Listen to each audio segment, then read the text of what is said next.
Hey everyone, welcome to my sewing and DIY channel. In this video today, I'm going to be doing something that I haven't done on this channel before. I'm going to be making my own version of a designer inspired top.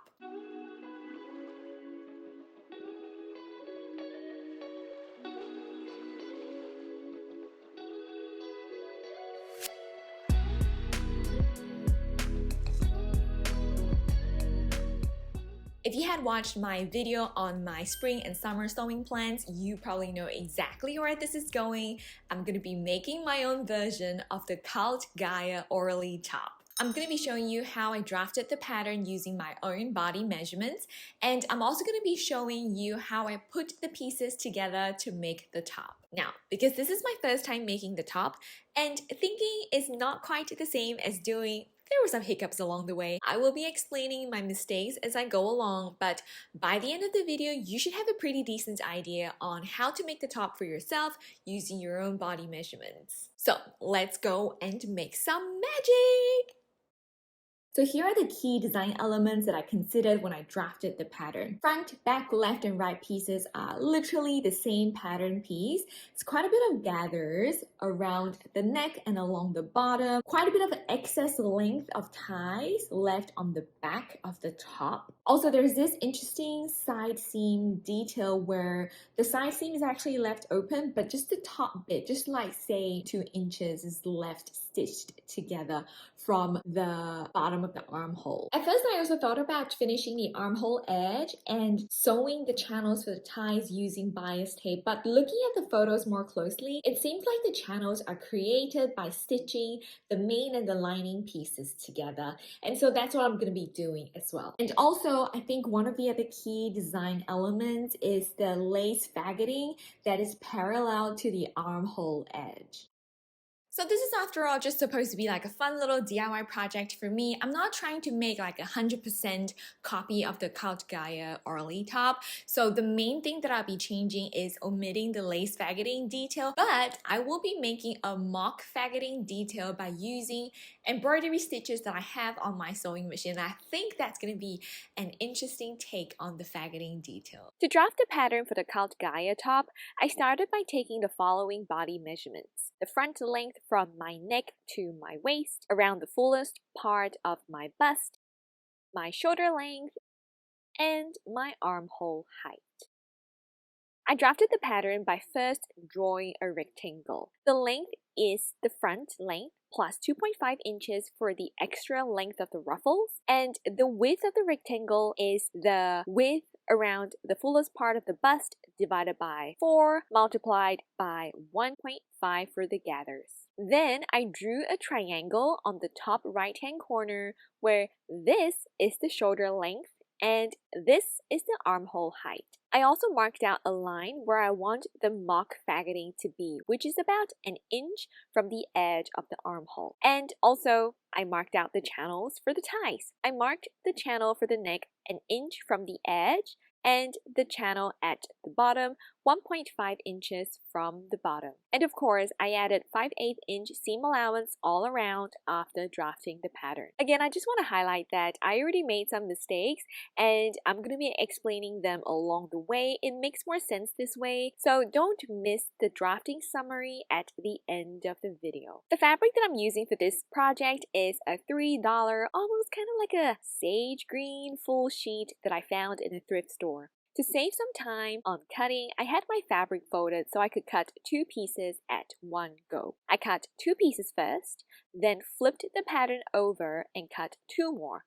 I repeated this process until I got 8 pieces all together. Now this is important if your fabric has a right side and a wrong side. And of course, if you're using a different fabric for the lining, then you cut 4 for the main and 4 for the lining. To make my life easier during the process of sewing, I also took some time to mark out the channels and the stitch line for the embroidery detail using a tracing wheel and tracing paper. To sew the Cult Gaia inspired Orli top, I started by taking the lining pieces and sewed a double fold hem along the side seam. I folded the edge by 1/2 inch to the wrong side first, then folded it again by 1/2 inch. I did this for all 4 lining pieces of the top. Next, I took 2 pieces of the main fabric and stitched them right sides together just along the top section of the side seam, from the bottom of the armhole for about 4 inches right here. Then I finished the seams by pressing 5/8" seam allowance down all the way for the entire length of the side seam, and then folded the raw edge to the inside and stitched it down.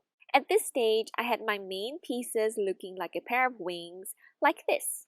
Next, I put the lining pieces and the main pieces right sides together and stitched them together along the dotted lines here. Now remember the channels I marked out while cutting the fabric pieces?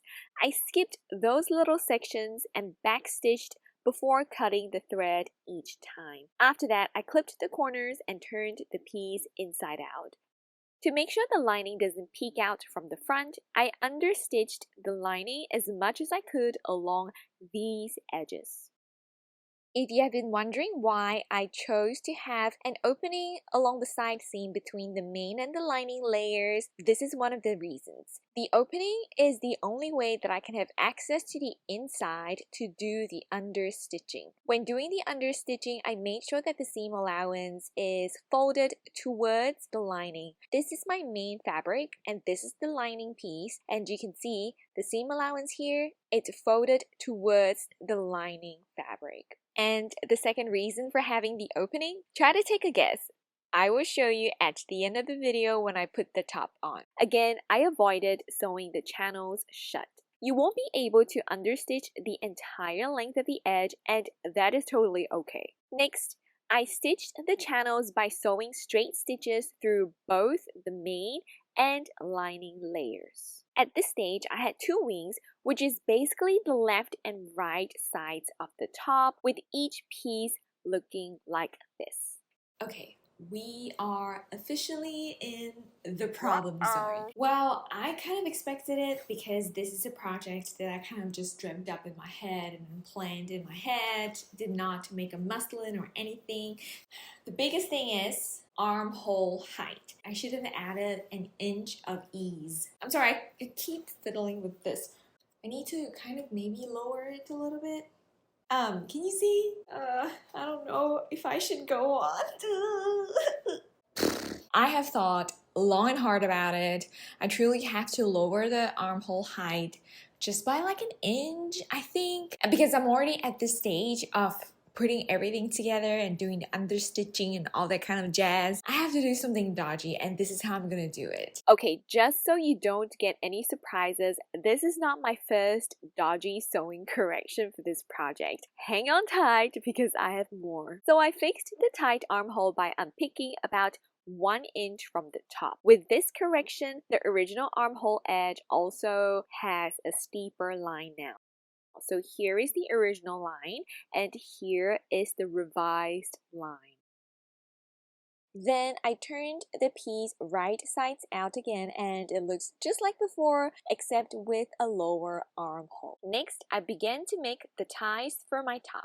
I made my bias tape by starting with the 15 by 15 inch wide square. Then I cut strips on the bias with each strip measuring about 1 1/4 inch wide. I joined the little strips together to make one long strip. Then I pressed it in half and folded them in quarters to make a double fold bias tape and stitch the entire length shut with my machine. The original 15 by 15 inch wide square ended up yielding me a total of 128 inches worth of bias tape. Now that the bias tape is done, the next thing that I have to do before I insert the ties and try to put it on and see if it works is to do a little bit of embroidery detail along the edge where the shoulders go. I guess we can call it fake faggoting. We can see if it actually works in mimicking that design. So I'm gonna be picking one of these embroidery details to mimic the look.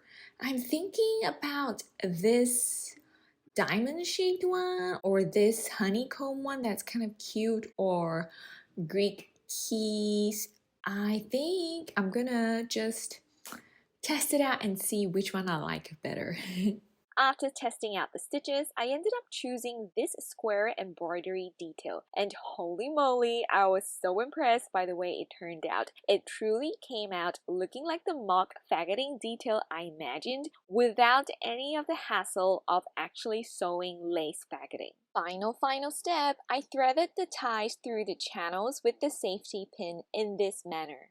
If you keep getting the safety pin caught in the seam allowance, the trick is to take another safety pin and push it through the channel, then with the entrance to the channel open, push the original safety pin out. Ta-da! Worked like a charm for me. Okay, I don't know how it's happened, but it's too long.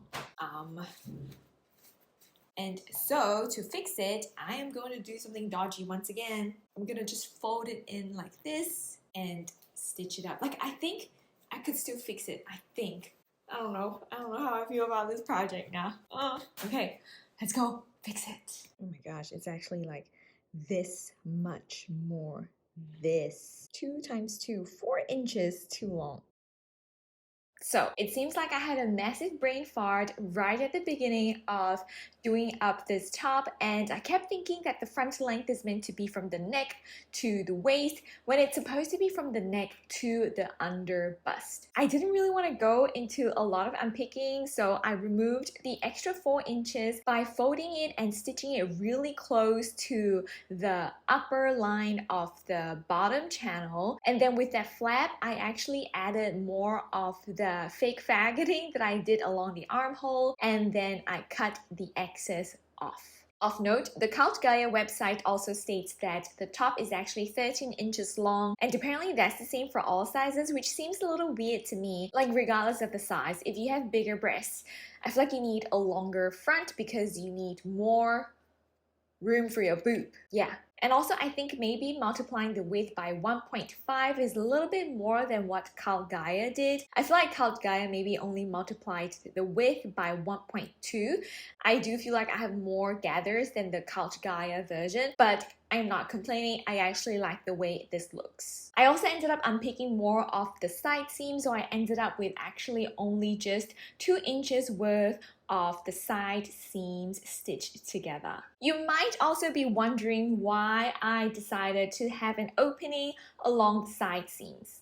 Ba ba ba ba ba ba. So if you like having a little bit more support for your top, then you can consider adding bra inserts into your top. This is with a bra pad, this is without a bra pad. So this little project has been pretty interesting for me. It was fun to make, kind of cool to look at, but pretty funky to wear. There is an art to gathering it and tying it, just the right tension for it to sit well on your body. I feel like some of these strappy designer tops are just like that. Like, it's cool to look at, but maybe not so fun to wear. Definitely, if I'm gonna wear this out in public, I will be adding some double-sided tape along here. So I hope you have enjoyed this little trendy designer inspired DIY project. If you like everything summarized, I have this little handy worksheet for you to download for reference, available on my blog. Just click on the link in the description box below, and if you haven't already, don't forget to hit the like button, subscribe to my channel, because if you had watched my previous video, you know that I'll be making a matching skirt to go with this top. Leave a comment and let me know what you'd like to see me make with the remnant fabric to match with the top. In any case, I will see you in the next video for more sewing, DIY, and a little bit of fun. Bye!